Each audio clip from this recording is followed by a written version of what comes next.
takut, kasih, dan harapan. Seringkali kita mengira ketiganya datang dalam waktu yang berbeda. Padahal dalam pengalaman hidup mereka hampir selalu berjalan bersama. Perjalanan batin. Yang sering terjadi justru sebuah urutan yang sunyi. Takut datang lebih dulu, kasih menyusul, dan harapan muncul terakhir.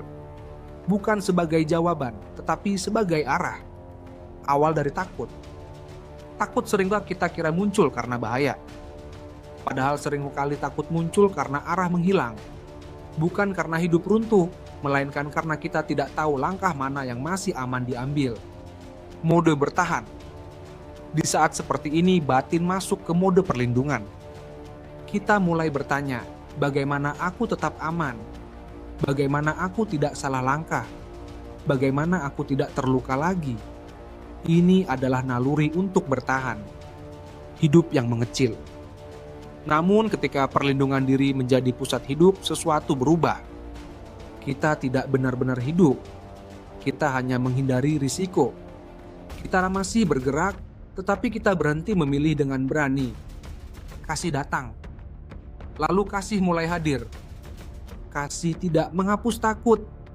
Kasih menggeser pusatnya. Jika takut bertanya, bagaimana aku melindungi diri? Kasih bertanya, untuk siapa aku perlu hadir, meskipun aku belum sepenuhnya aman? Cahaya kecil. Kasih hadir seperti cahaya kecil di tengah kegelapan.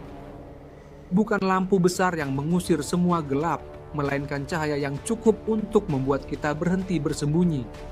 Ia membuat kita berani melihat diri sendiri, melihat orang lain, dan melihat kenyataan apa adanya. Ruang sunyi.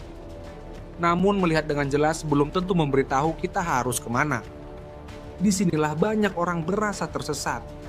Takut sudah tidak menguasai hidup mereka. Kasih telah membuka mata mereka, tetapi arah belum terlihat. Harapan muncul.